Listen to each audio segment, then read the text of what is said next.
Olá pessoal, o Genealogia RS tem grande prazer de estar aqui com o nosso professor, mestre sobre os pomeranos,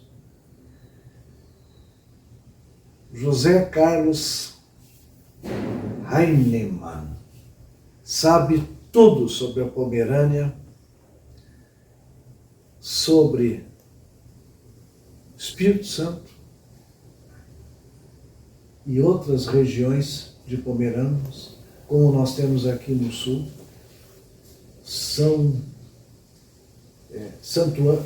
Colônia Santo Ângelo, Agudo, né? Temos também aqui em São Lourenço do Sul, Santa Catarina, temos a região ali, Pomerode e outros locais. Nós resolvemos promover esses 3 vídeos que estarão no nosso canal, à disposição de vocês, e em homenagem aos 3 livros que estão sendo apresentados também, que a gente teve conhecimento sábado passado em nosso encontro lá na Linha Nova. Professor, sei que o senhor tem algumas viagens pela frente aí, né? Próximo ano aí. E quem sabe, lá em abril, a gente tem mais um livro seu para lançar. Vamos ver se a gente mexe um pouco com a culinária pomerana, lá em Linha Nova. Vamos ver, botar os cozinheiros lá para, de repente, fazer um prato especial para nós. Ó. Foi um grande prazer. Muito obrigado. Vir aqui na sua casa em Novo Hamburgo e fazer esses vídeos aí com a colaboração do colega Ricardo Porsche. Agradeço ao Ricardo Porsche, também a você, Nélio Schmidt. A vinda para cá, um presente sempre receber vocês, né? Estamos sempre de portas abertas. Eu acho que é importante para nós, eu sempre digo, né? É a cultura pomerana, ela tem que sobressair. Nós passamos, mas essa cultura tem que ser preservada de algum modo. Então, isso é a valorização também do povo pomerano. Porque eu tinha um professor que sempre dizia: as questões pomeranas você tem que trabalhar a autoestima dos pomeranos, que é muito baixa. Isso foi em 1975, quando ele me visitou lá em Espírito Santo. Eu nunca mais esqueci isso. Realmente, agora parece que está se abrindo as portas para os pomeranos. Eles estão sentindo que a história deles é salutar, é complexa, é muito difícil, é trabalhosa, né? E o material mais rico está sempre em gótico alemão, é complicadíssimo, mas nós temos procurado desvendar tudo isso, vencer tudo isso e construir pontes e dar para os pomeranos uma linguagem sensível, acessível, que é o português, para que os filhos possam, essa 5ª, 6ª geração, saber mais algo sobre os seus familiares. Né? Isso aí. Muito, muito obrigado à Genealogia. Nós temos um grande rapaz que nos ajudou muito no livro do Pled, da família do Pled, que é o André Luiz Amann. Sim. Ele que nos deu também essa parte importante do Porto de Hamburgo, da família do Fred, do Hendrik, Hitz e Ulrich, quando saiu, data certinho o nome do navio, o capitão, nós devemos a ele, né? Deu graciosamente, né? E foi um menino muito generoso conosco para colocar esse livro à disposição das pessoas que queiram ler e que são amantes também da cultura pomerana, né? Tenho que agradecer muito a ele, esse menino foi maravilhoso e fez assim, gastou dias e mais dias, né, para trazer isso à tona e nos dar de presente. Vou agradecer para ele hoje à noite. Teremos reunião hoje à noite do nosso grupo do Genealogia RS. Sim. Ele vai estar, então já vou transmitir isso para ele. Depois ele pode olhar o produto final. Muito obrigado a vocês dois terem vindo. Obrigado. Boa tarde, meus ouvintes. Eu sou José Carlos Heinemann, eu pertenço hoje ao Instituto Cultural Pomerano Brasileiro de Jaraguá do Sul, com outros colegas, e eu queria falar um pouco das minhas viagens. Eu acho que o importante para mim, como pesquisador e historiador, foi o período que eu fui para Pomerânia, em 2011, a primeira vez que eu fui. Eu já tinha ido para a Alemanha, Dinamarca, Holanda, Áustria, Suíça, para falar dos pomeranos no ano 2000, mas acho que foi importante eu ter essa viagem, fazer essa viagem para a Pomerânia em 2011, porque aí eu pude ver o local da onde as famílias vieram para o Espírito Santo, para Santa Catarina e também para o Rio Grande do Sul. E também ver as aldeias das quais eles provinham. Muitas ainda têm o formato dos castelos feudais, dos muros, idêntico, as cidades cresceram logicamente, mas idêntico ainda às aldeias antigas. Hoje nós sabemos que essa região toda, para nós pesquisadores, é muito complicado, porque se a gente vai pesquisar, essa terra hoje não é mais Pomerânia. A Pomerânia acabou de existir em agosto de 1945, com a Segunda Guerra Mundial. E essa parte, então, 2/3 da Pomerânia ficou para os poloneses, e 1/3 ficou para os aliados que ganharam a guerra, sob o comando da Rússia. E a Rússia, então, devolveu para a Alemanha, já que não conseguiu manter mais essa parte da Alemanha Oriental, para os alemães. Os alemães, então, eles formaram um novo estado chamado Mecklenburg-Vorpommern, e pediram aos outros alemães de outras regiões que durante um período de no máximo 10, 12 anos, eles cobrariam o imposto de cada alemão, porque eles teriam que reconstruir toda essa parte da Alemanha Oriental. Bom, o imposto até hoje está vigente na Alemanha. Então nós tivemos a felicidade de conhecer então essa parte do oeste da Pomerânia. Eles chamam oeste do rio Oder, em polonês é Odra, e essa parte ela sempre foi a mais pobre. E de lá que vieram 95% de toda a população da antiga Pomerânia para esses 3 lugares, como eu disse: São Lourenço do Sul, Pomerode e também Santa Leopoldina. Cada uma das regiões tinha características diferentes. Comida, a língua era a mesma, todos conheciam o pomerano, mas havia 14 variantes. E além das variantes, havia também alguns lugares com flores, outros lugares não tinha esse tipo de flor que eles trouxeram, ou que eles já estavam acostumados, hortaliças, legumes e também a comida. Mas foi interessante saber das histórias locais, onde muitos livros da Segunda Guerra Mundial foram perdidos. Então a população ainda que vive lá, que são pomeranos, que tinham na época 50, 45 anos e que ficaram na Pomerânia, não quiseram sair após a Guerra Mundial, a Segunda Guerra Mundial, eles têm os guetos deles, os clubes deles, só que eles estão morrendo, são pessoas com mais de 80 anos, mas eles têm ainda muito para contar. As histórias da infância, das avós que contaram.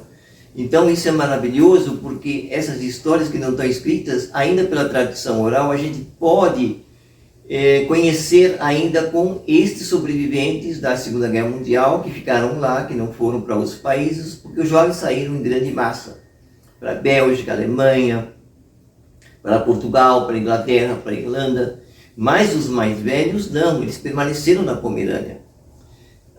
O governo polonês falou para eles o seguinte: vocês podem ficar aqui na Polônia, mas agora vocês têm uma Constituição nova, vocês têm regras para serem obedecidas, vocês podem falar o pomerano, vocês podem ter seus cultos luteranos e vocês podem, em seus clubes ou casas, falar o pomerano, mas nas autarquias públicas e na sociedade é o polonês.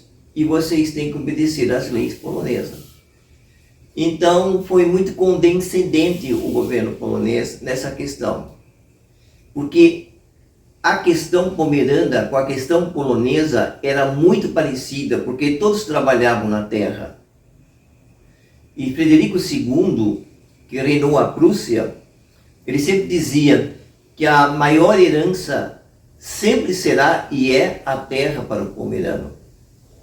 Então, realmente, a terra é um relaxamento, é um trabalho extenuante, mas ao mesmo tempo relaxamento, porque aqui as famílias muitas vezes se acalmam e gostam de trabalhar na terra.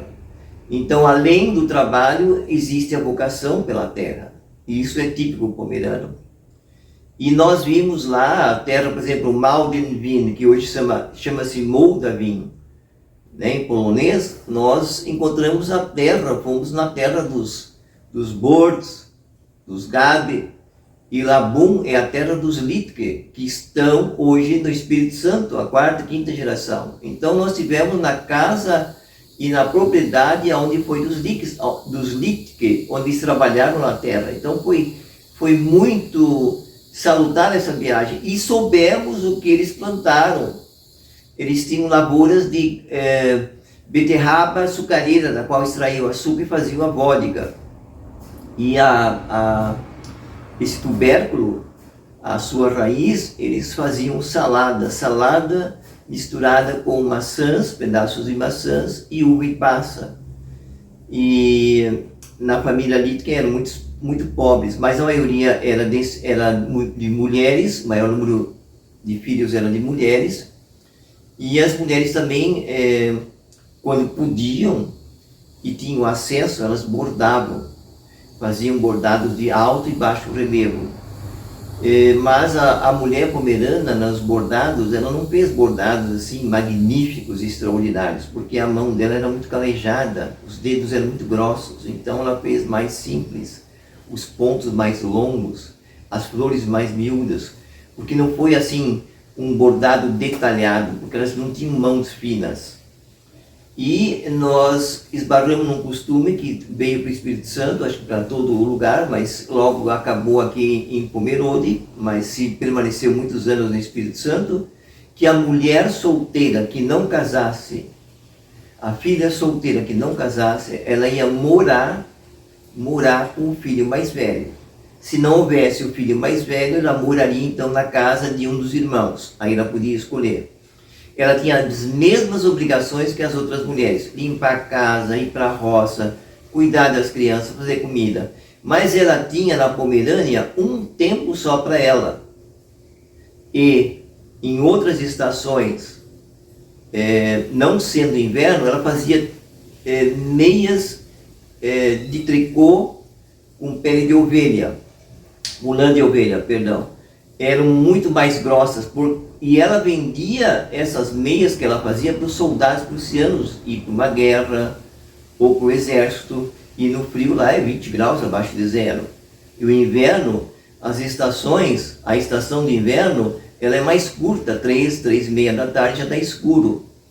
Então os soldados às vezes tinham que ficar na guarita ou ir para uma guerra, tinham que cobrir seus pés. Então ela fazia meias de lã, e esse dinheiro que ela oferia fazendo este talentoso trabalho, o dinheiro só ficava para ela, então ela podia gastar. E muitas vezes de Neustedt, a região de Neustedt, onde as mulheres vieram para especialmente São Lourenço do Sul e um pouco para a colônia Santo Ângelo, as mulheres ainda faziam geleias, compotas, frutas cristalizadas e vendiam para os seus vizinhos, para os seus parentes, e se a aldeia era maior, elas vendiam no sábado e domingo na praça central. Mas o dinheiro auferido era repartido então com todas as pessoas da família. As famílias pomeranas que vieram para o Brasil sempre eram numerosas. Contando o papai, mamãe e os avós, dava em torno mais ou menos de 9 a 13 pessoas. Então, eles sempre tiveram um grande problema na parte de alimentação. O que nós vamos oferecer no almoço e na janta, na ceia, né? Para essas famílias, o que nós poderíamos oferecer que é substancial já que eles trabalhavam na lavoura, eles precisavam de uma comida mais forte. Então, sempre foi essa preocupação em que comer no dia seguinte. Eles não planejaram muito, eles não tinham tempo para planejar o mês seguinte com comida. Eles quase viveram o dia a dia, sofrido, ou uma semana só. Então, eles sofreram muito com essa questão financeira, trabalharam demais, de sol a sol. Como diz a Paula Gabi, aqui no Rio Grande do Sul, que já morreu com 98 anos, ela sempre dizia: a mulher pomerana trabalha de sol a sol, mas sempre de bom humor. Então demonstra isso, que os pomeranos, tanto homens como mulheres, trabalhavam muito, muito. O trabalho maior deles era trabalhar na lavoura. Uma família se orgulhava quando tinha um filho no exército prussiano ou na marinha mercante da Dinamarca.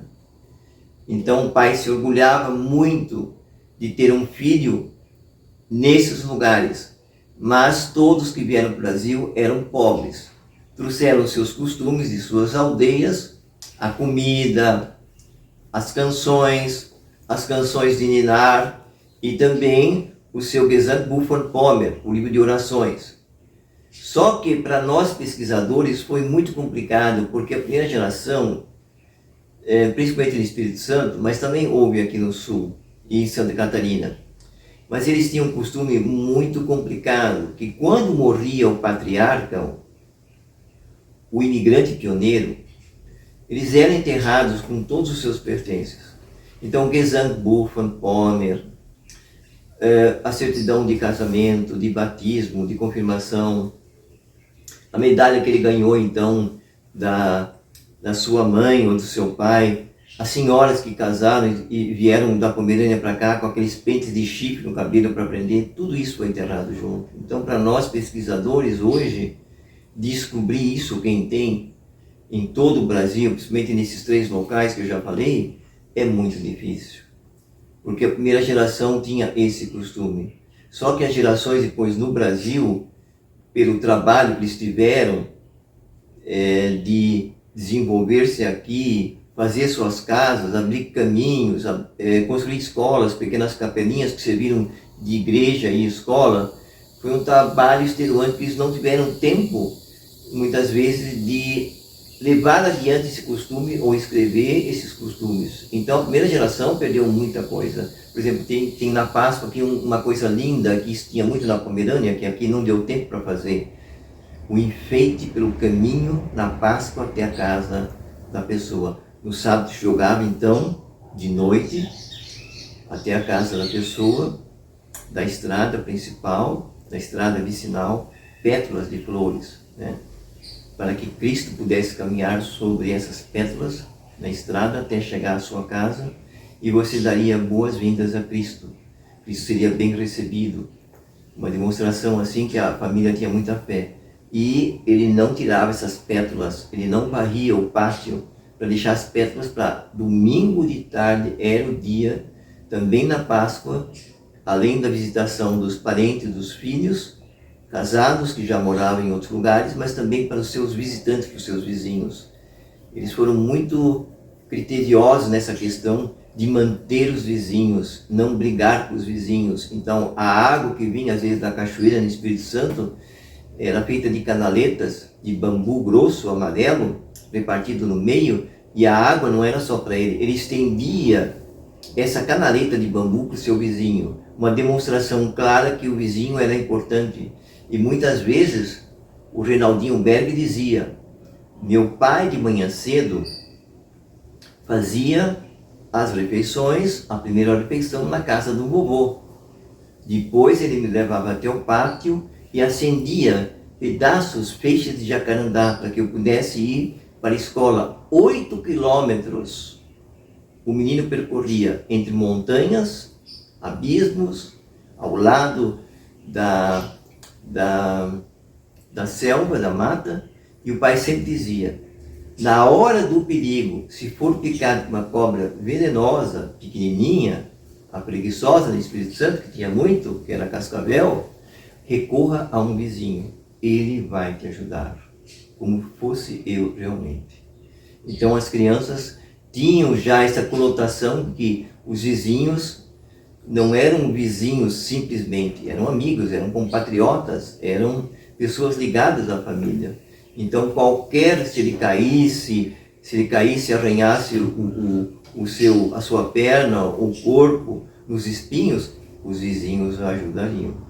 Então esses costumes foram aos poucos se perdendo, mas alguns mais velhos disseram para nós, ainda quando estavam em vida, com mais de 90 anos, e que essas lições hoje estão voltando para nós, dizendo assim, olha, nós temos que ser diplomatas e amigos de todos, porque nas dificuldades é que nós vamos encontrar esses amigos verdadeiros que os pais antigos, os pioneiros, falaram para os seus filhos e falaram para os seus netos. Mas hoje nós estamos sabendo que muitos costumes que eles trouxeram na primeira geração já se perdeu. Falam muito no vestido preto, né, que a vovó trouxe. Então a vovó incumbia ou dava de presente para a sua filha, ela casava, então a sua filha dava então para a sua filha, e assim isso durou até 1920. E aí quando entrou o vestido branco, aí as avós, sabendo que suas bisnetas ou netas não queriam mais casar de preto, então pediram o vestido de volta, e quando morreram foram enterradas com ele. Existem casamentos de vestido preto? Existem, num saudosismo muito grande ainda no Espírito Santo. Um tempo atrás nós tivemos uma grande festa no Espírito Santo que a noiva preferiu casar de preto, mas ela precisou fazer o vestido de preto igual àquela moda antiga, que o vestido preto não tinha mais no Espírito Santo. Então esse pano não tinha mais. Então ela fez uma réplica e usou. Um casamento, 3 dias de festa.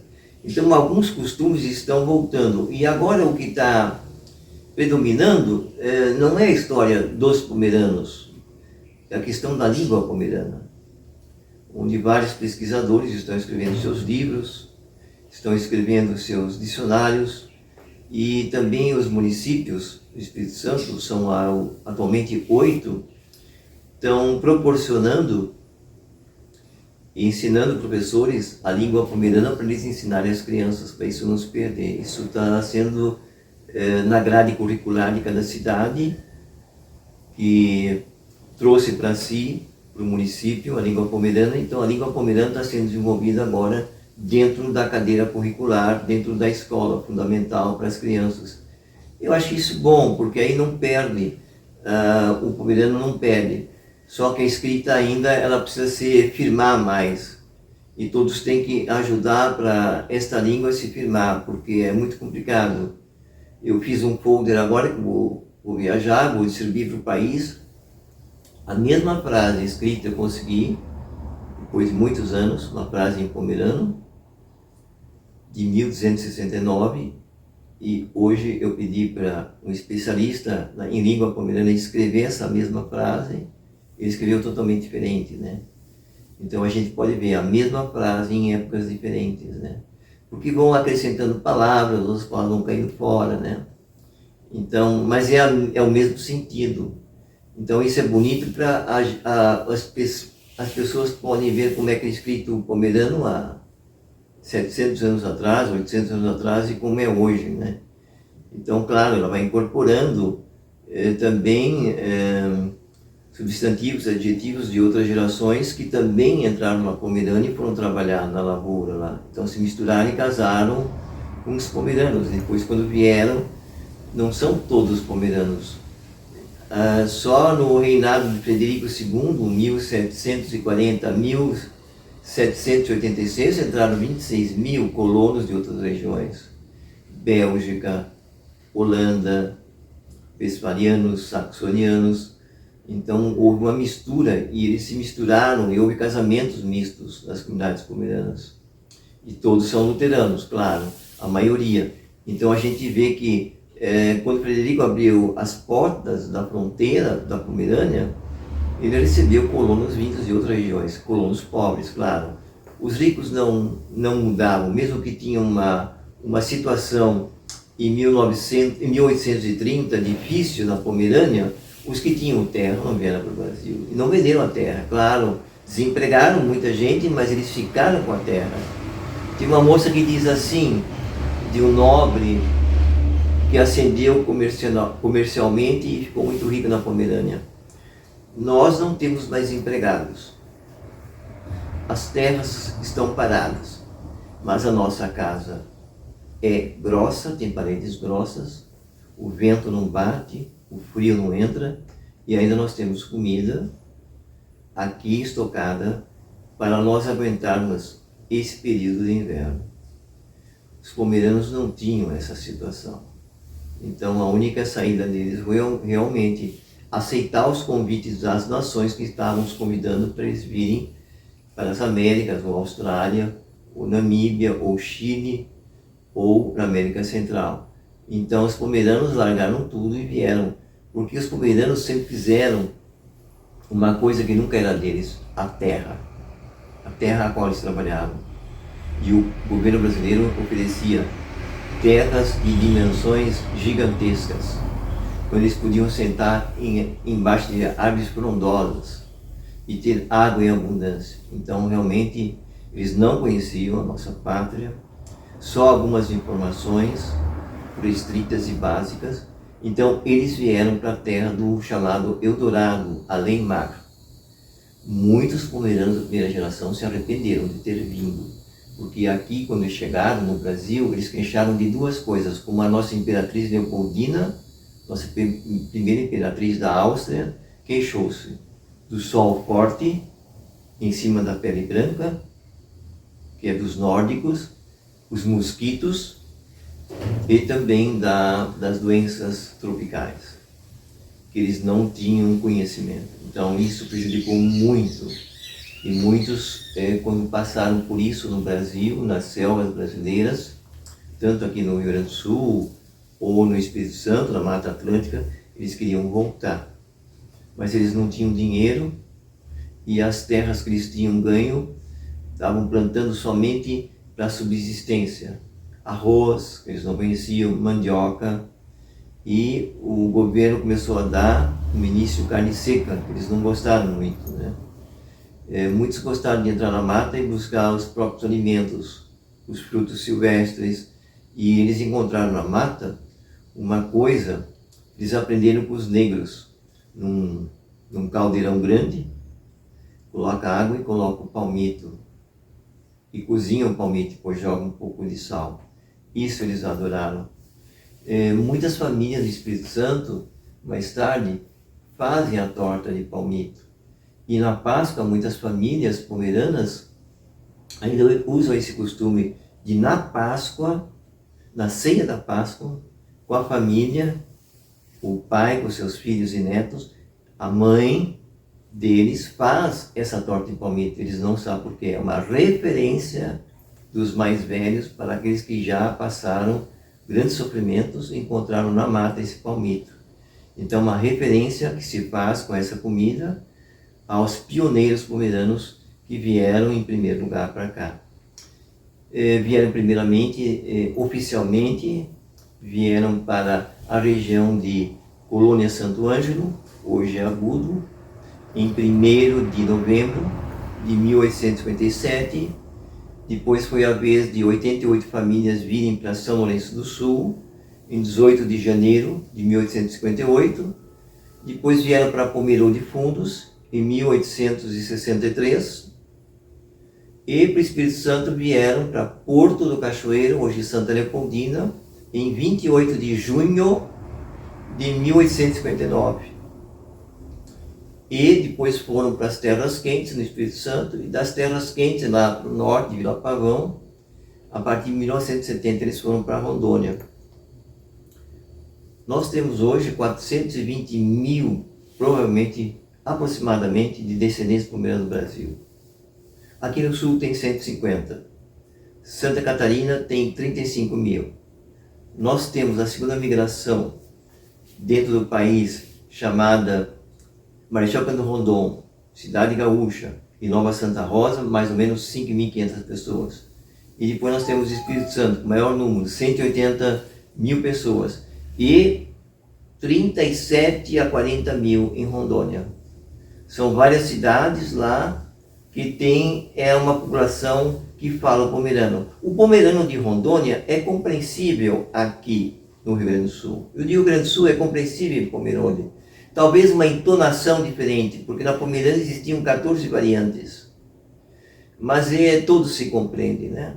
Talvez uns falam mais rápido, acentuam mais algumas sílabas, mas a maioria entende. Se você falar um pouco mais devagar, hoje todos entendem, né?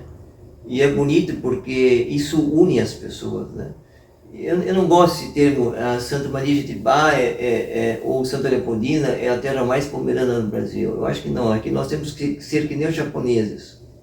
Quando você pergunta para os japoneses em Londrina sobre a colônia dele, eles dizem assim: existe o nosso núcleo, mas existe em Belém do Pará que planta pimenta. Olha que bonito. Então eles indicam os núcleos onde estão os japoneses.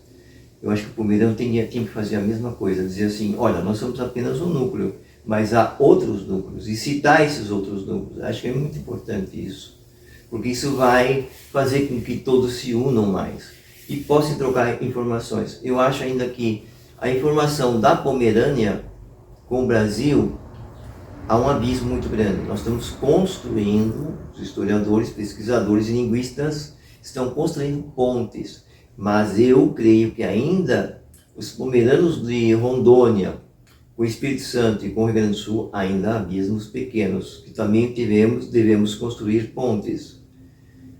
Quem sabe a língua deu o pontapé inicial, está dando o pontapé inicial, mas nós temos que construir, porque nós temos que visitar mais, fazer entrosamento, de lá vem para cá, daqui vai para lá. Então acho que isso é importantíssimo, essa troca de informações, essa troca de historicidade, o que existe lá de costumes, o que falta lá, os costumes. Acho que tem que trocar isso, né? Há muitos costumes que já foram perdidos, por exemplo, no casamento 3 dias de festa, isso ninguém sabe mais. Na quinta-feira à noite, os amigos do noivo pegavam a chave da capela ou da igreja e enfeitavam o altar com pétalas de flores, para que no dia seguinte, no casamento dos noivos, os noivos pudessem ter surpresa e ir até o altar e pisar e ficar lá no altar mor, no altar principal, pisar naquele belo quadro feito de pétalas de rosa, e lá recebia a bênção. Isso os amigos proporcionavam. Essa tradição no Espírito Santo ficou só até a segunda geração, a terceira já não conheceu mais. E hoje você conversa com muita gente lá, não sabe mais desse costume no casamento. Então é muito importante você trazer isso à tona, para que novamente esse costume, quem sabe um dia, pelos jovens, pela escola, eu acho que a escola é um papel importante de fazer voltar esses costumes. Os pioneiros pomeranos no Espírito Santo, eles não puderam trazer muita coisa. As roupas que eles trouxeram na viagem, eles não puderam usar aqui no Brasil, porque eram roupas grossas para a região fria. E aqui, com um calor enorme, principalmente no Brasil meridional, Espírito Santo, eles tiveram que se adaptar aos costumes dos brasileiros, com roupas mais leves. Então aquela roupa grossa era impossível. Talvez algum período na montanha ele usou no inverno, porque não tinha outra. E como ele começou com o trabalho na agricultura, de tirar um pedaço da mata, construir sua casa, à noite ele acendia 4 fogueiras em volta da casa para espantar principalmente os mosquitos e as cobras venenosas, que tinha muito no Espírito Santo. Eles logo souberam que das montanhas as cobras descem no mês de agosto para beber água, para ficar em lugares mais frescos. Então eles têm que tomar muito mais cuidado. Então eles entraram na mata, buscaram óleo de copaíba, que os negros ensinaram que tomando óleo de copaíba, ele está salvo. Porque muitas vezes ele queixou que assistência médica não havia no Espírito Santo. E o hospital mais próximo estava a 3, 4 horas. Ele não tinha carro, não havia estradas.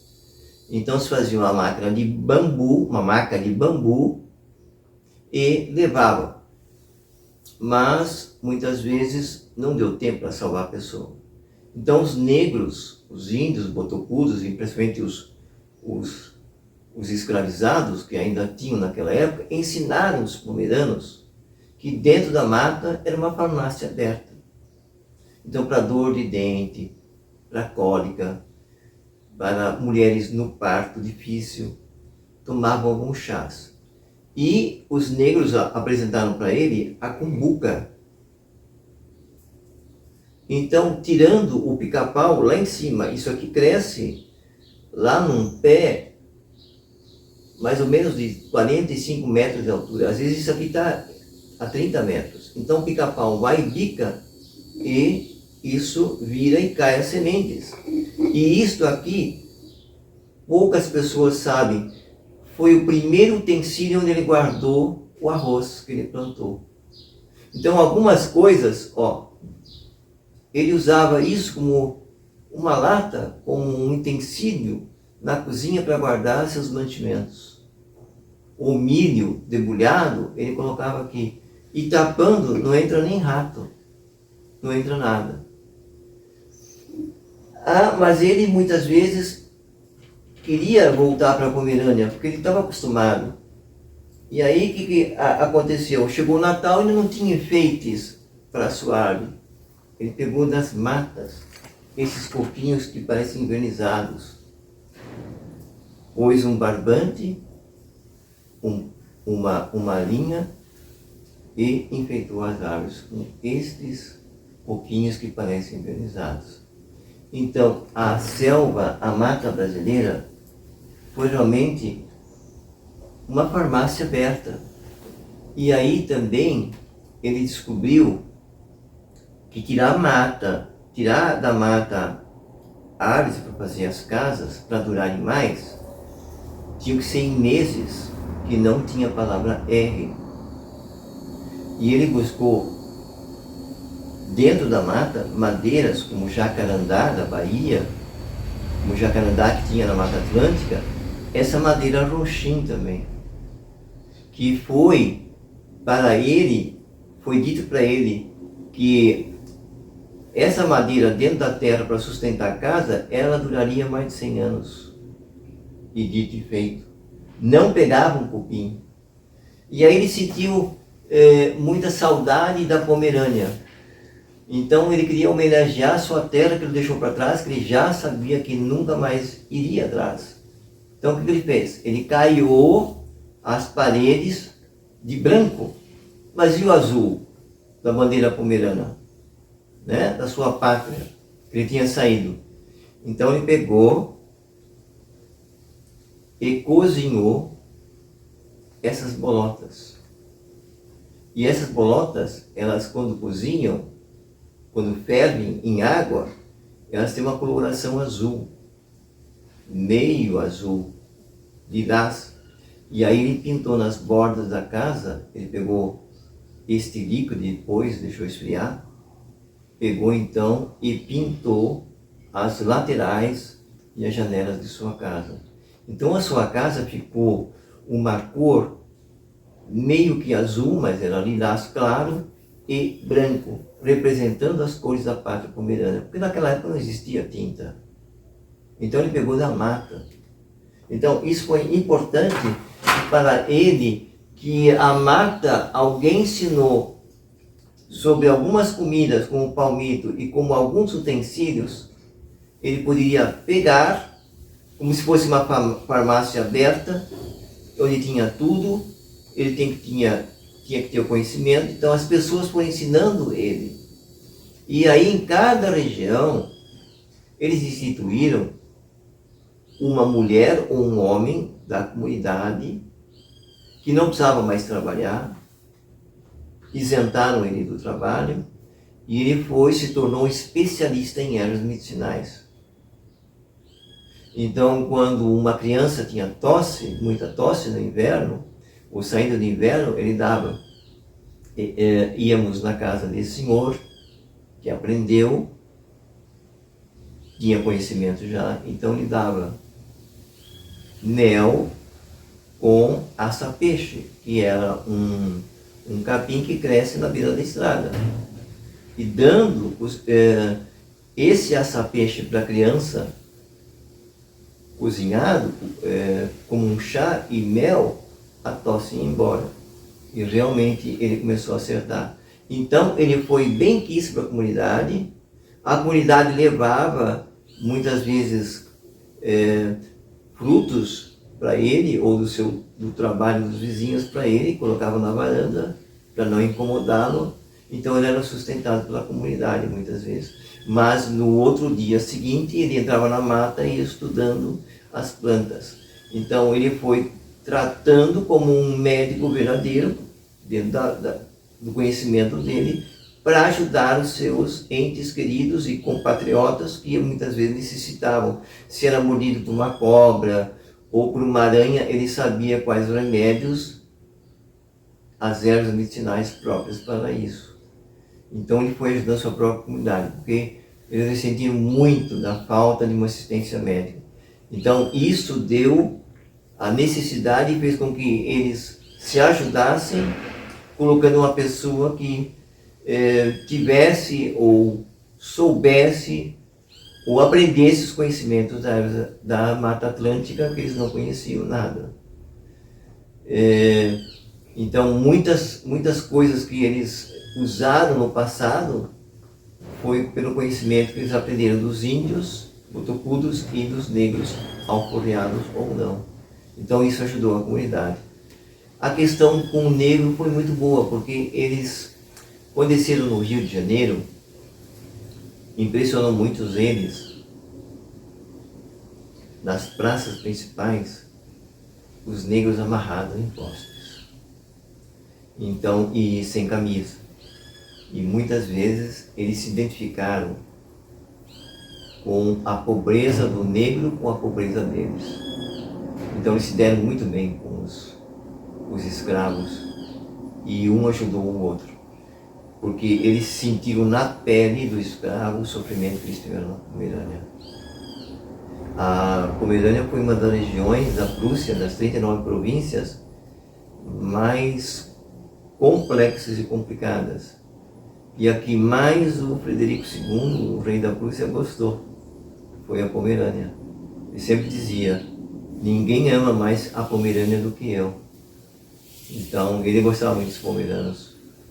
Ele sabia que os pomeranos iam sofrer muito, porque sem trabalho, sem mexer com a terra, eles iam ficar depressivos, né? Ele sabia disso. Então ele fez tudo o possível no governo dele para trazer ao pomerano um pouco mais de alívio, não tanto sofrimento. Por exemplo, quando Frederico II instituiu a grande revolução administrativa do seu reino na Prússia, da qual a província da Pomerânia fazia parte, ele trouxe da Westfália a batata.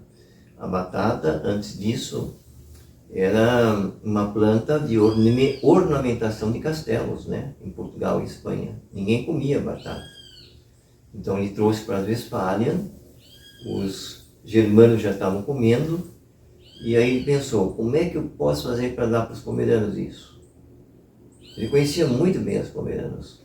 Então ele trouxe 5 famílias da região da Pomerânia para o palácio dele em Berlim, Palácio Charlotte, e ofereceu um almoço. Aí eles comeram a batata, como nunca tinham comido. E disseram para o rei: nossa, que delícia é isso, o que é isso? Ele disse: isso aí é um tubérculo, chama-se batata. O senhor não tem a planta, como é que nós podemos levar, como é que nós podemos plantar? E aí ele deu. E aí a Pomerânia tornou-se uma verdadeira plantação de batata para toda a Europa.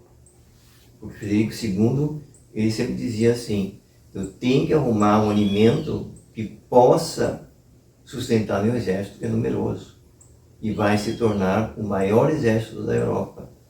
E o pomerano, quando não der a lavoura dele uma colheita boa, ele tiver dificuldade devido ao tempo, às guerras, ele tem a batata, que é um tubérculo que dura mais, que é embaixo da terra. Então aguenta muitas coisas. Então ele pode ir lá, cavocar, tirar a batata e o alimento, né, deles. E realmente foi isso.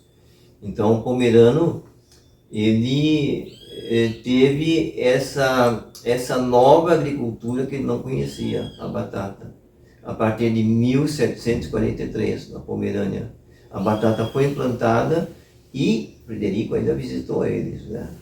Ele costumava, assim, visitas de surpresa, para ver se realmente a batata estava sendo plantada. Ele fez muitas vezes isso, né? Ele não avisava onde ele ia, né? Então ele foi em Nelepe, em Belgard, e visitou colonos a quem ele tinha dado a batata. Então quando ele viu, ele se sossegou, falou, bom, agora toda a Pomerânia vai plantar batata. Quando os imigrantes de Neustedt vieram para São Lourenço do Sul, a primeira lavoura que eles plantaram foi algodão, foi um desastre. As formigas cabeçudas comeram, eles passaram fome.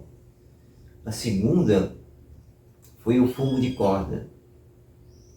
Eles tiveram despesas, mas eles também ganharam, mas ficou empatado. Não ganharam nem perderam. Mas em 1863 veio as plantações de batata. Durante 30 anos eles ganharam muito dinheiro. Como? Porque os pomeranos de São Lourenço ficaram no interior. E os portugueses, com os armazéns, com os escravos, ficaram na cidade. Então os pomeranos traziam a batata via carroça até a cidade, e os portugueses então nos armazéns colocavam a batata, mandavam para Montevidéu e também para os postos de compatriota deles no Rio de Janeiro. E a batata então se expandiu. Claro que quem ganhou mais dinheiro foram os portugueses, os luso-brasileiros.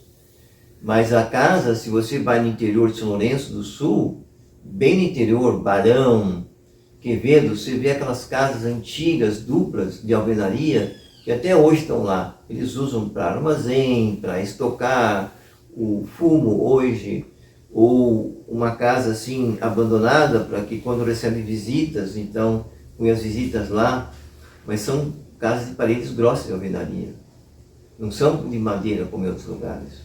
Por quê? Porque eles ganharam dinheiro e construíram uma casa então boa para a época. E essas casas estão até hoje no interior, né? E outra coisa que eles fizeram muito, porque eles provêm dessa região que fazia, diferente de outras regiões da Pomerânia, eles fizeram muito aqui no sul frutas cristalizadas. A Fena Doce não fala isso, mas ela, o que ela pegou?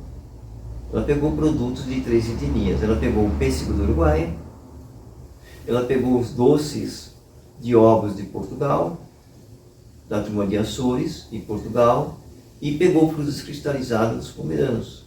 Fez uma feira e hoje em dia 1,5 milhão de pessoas visitantes em Pelotas para esta Feira Nacional do Doce. É conhecida em todo o Brasil.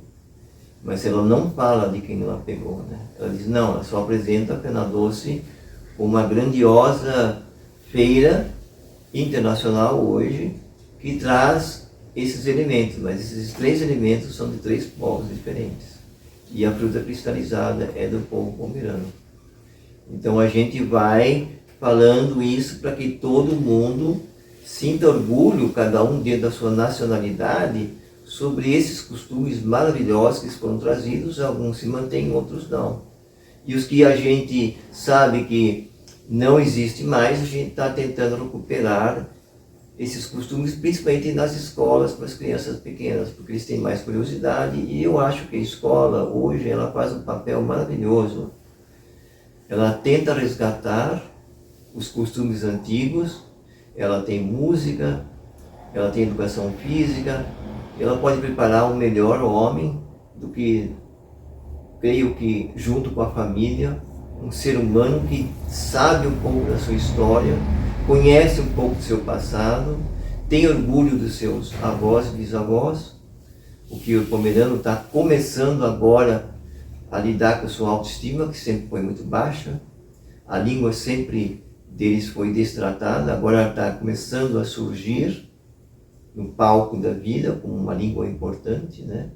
E uma cultura aí que de 2.000 anos que não se joga fora da noite para o dia, né?